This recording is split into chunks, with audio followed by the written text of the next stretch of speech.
A gente estava falando aqui nessa primeira parte do programa que nós precisamos ter a sensibilidade ou até mesmo a honestidade de perceber o que a gente escolhe na vida, né? No Evangelho do Filho Pródigo, o menino perde o tempo, um tempo precioso da vida dele, porque havia escolhido errado e não tinha a coragem de perceber que a escolha errada estava infelicitando a sua vida. Ele havia se acomodado dentro de um erro, e somente depois, quando ele viveu aquela extrema miséria, é que o coração dele se acendeu, recordou que ele tinha um pai, que ele tinha uma família, que ele tinha um lugar para voltar. É sempre muito interessante quando nós tomamos consciência do erro que estamos cometendo e a coragem que a gente tem de dar um passo na direção da mudança. Vamos atender aqui as pessoas que nos escrevem, são muitas, graças a Deus. A gente tem a oportunidade de ver por onde a gente vai, os frutos do programa Direção Espiritual, e toda vez que você partilha a sua vida, a gente tem a oportunidade de falar a muitos corações que estão vivendo a mesma dor, o mesmo conflito que você vive. Padre Fábio, eu tenho 24 anos, vivo em uma família muito religiosa, diariamente participo da igreja, rezo muito, tenho fé, mas tenho um problema que antes não me afetava tanto quanto agora. Sou um desastre quando o assunto é relacionamentos. Todos os meus relacionamentos até hoje, padre, foram rasos e eu sempre saio muito ferida deles. Sou muito intensa e sofro muito por isso. Meu último início de relacionamento, eu me apeguei muito ao rapaz, muito mais do que ele a mim. E isso está me doendo muito agora. Terminamos de uma forma muito conturbada e ouvi dele muitas ofensas que me machucaram muito. Mas por falta de amor próprio, eu não consigo seguir em frente e sigo esperando que ele me procure, acompanhado de um pedido de desculpas. O seu aniversário se aproxima e eu nem sei se devo parabenizá-lo ou não. Padre, gostaria muito de um conselho seu, uma direção espiritual, porque meu coração já está cansado e só de pensar em conhecer outra pessoa, começar tudo de novo desde o início, já me desanima. Desde o início. Desculpa, o que devo fazer? Ela não coloca o nome, não quer ser, melhor, coloca, mas não quer ser identificada. Minha filha, você tocou numa questão aqui fundamental. Toda vez que nós estabelecemos um relacionamento com o outro, a gente precisa ter consciência de que a relação com o outro só é boa a partir do momento em que a relação que a gente tem com a gente já está suficientemente estabelecida. É o conceito de pessoa que a gente trabalha no livro Quem Me Roubou de Mim, que eu escrevi justamente sobre essas questões de relacionamento, de pessoas que sofrem muito. O conceito de pessoa é inspirado pela antropologia cristã, judaico-cristã, nos diz que a pessoa é aquela que tem a posse de si. Em outras palavras mais simples, né? É aquela que se possui, que é dona de si. É aquela que já conseguiu conhecer-se o suficiente, já tomou posse de si. E porque tomou posse de si, pode se dispor ao outro, pode se oferecer ao outro. O grande problema é que nós estabelecemos relacionamentos sem antes ter feito esse dever de casa. E na posse de si, a gente precisa viver a experiência do amor próprio. Quem não se ama vai ter muita dificuldade de sentir-se amada pelo outro, ou então até mesmo de amar. Você está dizendo aqui que você é intensa demais. Pode ser que essa sua intensidade seja fruto dessa falta de posse de si mesma, que é uma expressão de imaturidade. Tá certo, todo mundo tem o direito de ser intenso, mas a intensidade não pode atropelar o processo, né? Eu não posso atropelar o meu processo no relacionamento, no conhecimento de uma pessoa. Tem que ir devagar. Você não sabe quem o outro é. Você terá de passar pelo processo normativo. Isso é a norma, né? Faz parte de todo o processo de conhecer alguém, dar os passos gradativos. A intensidade já pode ser expressão de uma imaturidade que você alimenta. Precisa ter muito cuidado quando você vai estabelecer um relacionamento com o outro, colocando a sua intimidade, a intimidade do seu coração, colocando seus sentimentos. Então, às vezes, não dá certo por isso. Eu ainda não amadureci o suficiente para poder oferecer-me ao outro. Você tem 24 anos, você é muito jovem ainda, e é provável que você vá aprendendo com o tempo. Agora, veja bem, esse sofrimento que você passa ao outro, hoje, já que você identificou que ele aconteceu da mesma forma nos outros relacionamentos, significa que pode ser que o erro esteja justamente na maneira como você administra esses relacionamentos.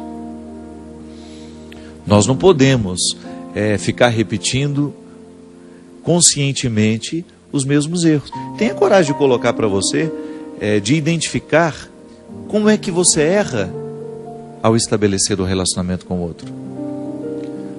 Onde é que você peca, poderíamos dizer, né? Não no sentido de pecado que precisa ser confessado ao padre, não. Mas aquele pecado que você peca contra você mesmo. Você abre mão demais do seu mundo para ter o outro na sua vida? Que às vezes é assim. O namoro começa e você imediatamente abre mão do seu mundo porque você quer agradar o outro. Você abre mão das realidades que você tem, daquelas que já faziam parte de você. Às vezes existem relacionamentos em que os cônjuges exigem até que o outro deixe os seus amigos de lado.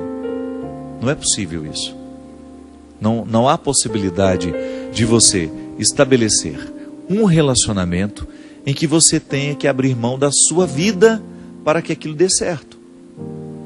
Ah, padre, mas o amor não é renúncia? Sim, mas espera o amor concretizar-se, espera você saber que de fato você ama e é amado, para começar a dar passos na direção dessas renúncias. Precisa namorar sem muitas pretensões no primeiro momento. Precisa namorar com mais leveza. Não abra totalmente o seu coração para alguém que acabou de chegar. Você não sabe se isso vai valer a pena. Não quebre a sua intimidade só para ter a garantia de que o outro vai ficar. Não. O amor, ele dá é muito mais fácil você encontrar um relacionamento em que você se sinta amada quando você não espera tanto por ele, quando você não cria tantas expectativas, né? Olha, você já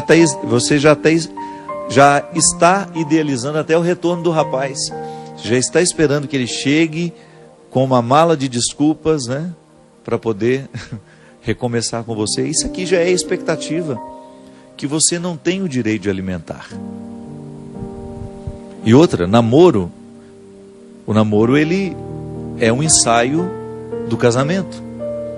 Quando você namora, você fica vendo aquilo que pode dar certo e aquilo que não, e aquilo que tem tudo para dar errado. Por isso que ele precisa ter a liberdade de terminar, né? Mas é isso aí, minha filha, faça um investimento em você. Leia esse livro aqui, eu acho que vai te ajudar.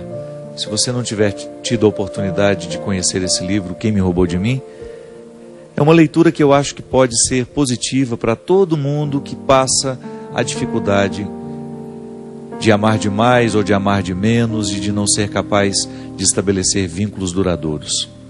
Aliás, essa é uma característica dos nossos dias, né? É impressionante como os vínculos são cada vez mais transitórios. Nós temos dificuldade de fazer com que um relacionamento quebre aquela primeira barreira da superficialidade, que ele fique fecundo. E não é só namoro, não. Até um relacionamento de amizade passa por esse risco. Como é difícil a gente alimentar uma amizade profunda. Por quê? Primeiro porque os ambientes que a gente frequenta nem sempre nos proporcionam uma conversa que nos faz ficar amigos. É sempre tudo muito conturbado, sempre todo mundo muito distraído com os celulares e cada um estabelecendo conversas paralelas. Você está conversando com uma pessoa, ela está ali digitando coisas no celular dela e prestando atenção em você ao mesmo tempo. Então nós somos muito superficiais, estamos vivendo de maneira muito superficiais. É natural que os nossos relacionamentos também entrem pela mesma perspectiva, né? Não é possível a gente criar vínculos fecundos com tanta superficialidade. É uma mudança de vida mesmo. Passa pelo conceito de conversão. Interessante, né? A conversão que Jesus nos propõe é justamente a gente ir cada vez mais tomando posse do nosso coração. É um movimento de profundidade, veja bem. É um movimento que faz com que a gente tenha uma busca interior que nunca vai terminar. A superficialidade tem fim, a profundidade não.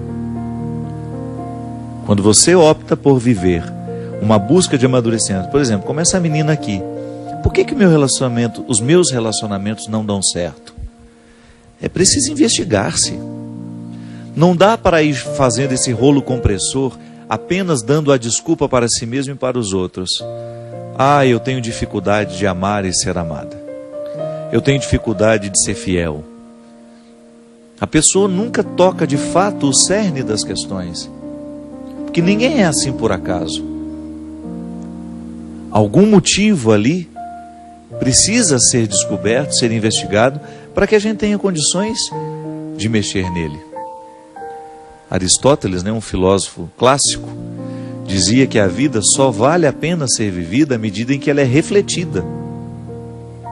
Aquele que não reflete a vida que vive, aquele que não reflete a experiência pessoal, diária, que nós podemos chamar até isso de exame de consciência, né? Faz uma leitura cristã disso. O que é o exame de consciência? Aquela oportunidade que a gente tem de voltar os olhos para o nosso jeito de viver, para a vida que nós estamos escolhendo, e aí você ter coragem de ser o seu juiz, de ter coragem de fazer uma interpretação se está sendo justo ou não aquilo que você estabelece para você. Qual é o papel do juiz? A jurisdição é justamente olhar para a realidade, para as partes que compõem aquela realidade e identificar se é justa ou não aquela relação que as partes estão estabelecendo. Eu preciso fazer isso todo dia comigo, você também. Olhar para as escolhas que você faz na sua vida, para o tratamento que você se oferece e saber se você está sendo justo. Muitas vezes nós não chegamos à resposta que essa menina aqui precisa chegar. Por que meus relacionamentos são tão vazios? Por que mesmo ela sendo uma pessoa boa, uma pessoa religiosa, por que apesar de todos esses valores que ela tem, que ela enumera aqui no início, tem uma boa família, pratica uma religião de maneira saudável, é estudiosa, por que com ela alguma coisa está dando errado? Talvez falte estabelecer esse juízo, investigar-se com mais propriedade. E quando o assunto é relacionamento, gente, a primeira coisa que nós precisamos colocar no tribunal é o tanto que a gente se ama. Não podemos negligenciar o amor que a gente se oferece.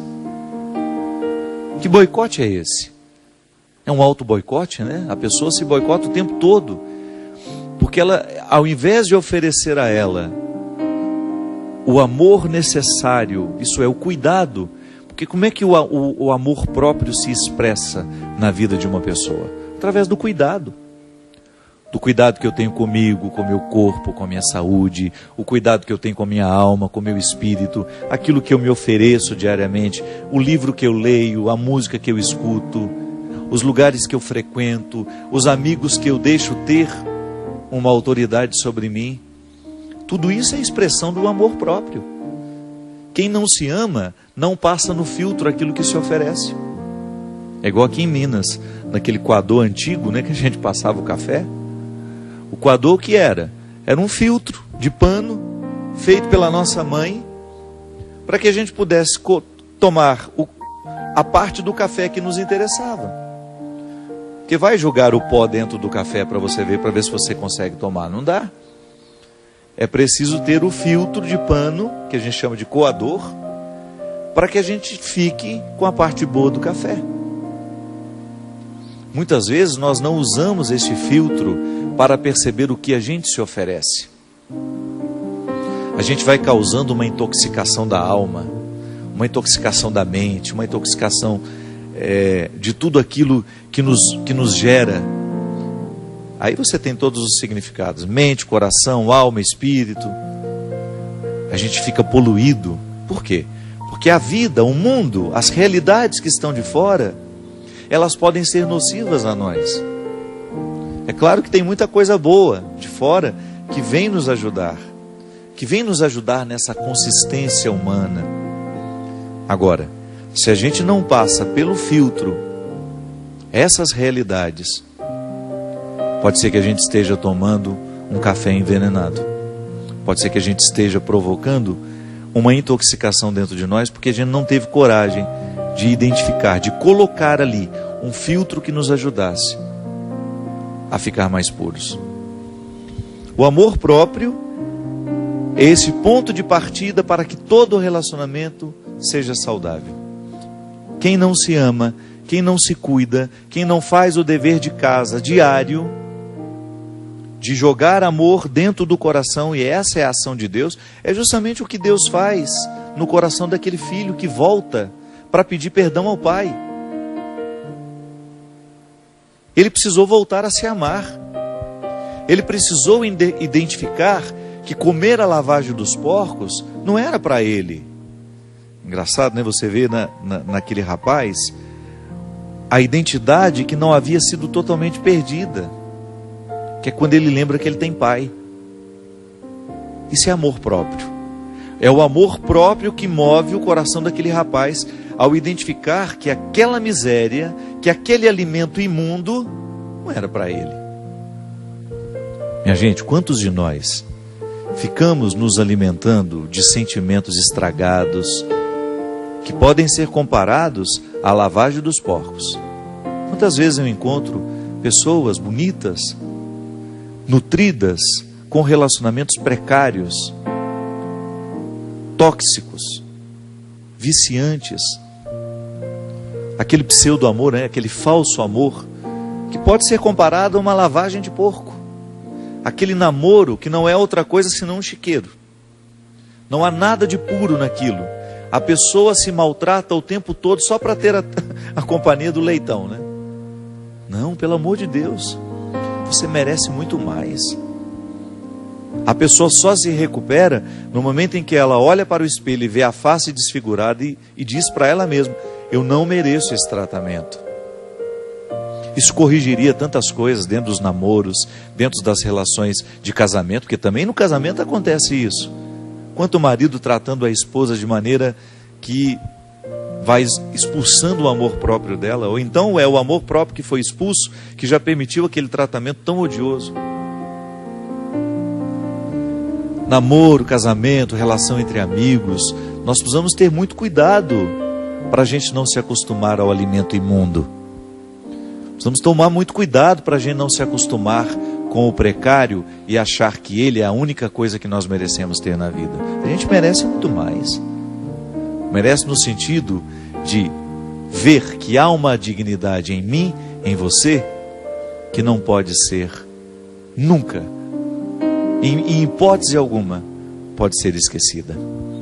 Essa dignidade também chama-se amor próprio. E é através dela que Deus nos fala, que Deus nos chama, que Deus nos traz de volta. Reacenda o valor que você tem. Tenha consciência da grandiosidade que você representa diante de Deus. E trate-se da mesma forma como Ele te trata, com amor e com respeito. Derrame o Deus Todo-Poderoso sobre todos nós a bênção e a proteção do céu. O Deus Todo-Poderoso, Pai, Filho e Espírito Santo. Amém. Até a semana que vem, se Deus quiser. Confiei no teu amor e voltei. Sim, aqui é o meu lugar.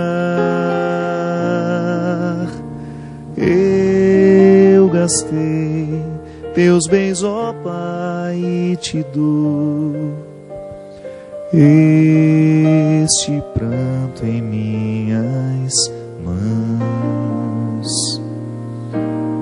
Nem deixaste-me falar, na ingratidão morreu no abraço mal que eu fiz. Festa, roupa nova, anel, sandália aos pés, voltei, a vida eu sou feliz.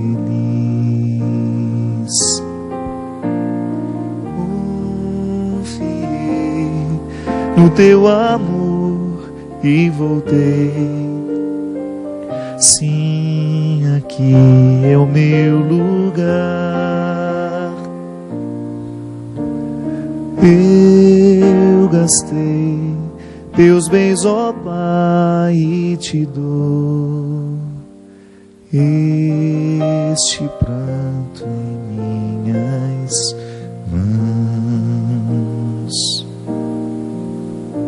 Confiei no teu amor e voltei. Sim, aqui é o meu lugar. Eu gastei teus bens, ó Pai, e te dou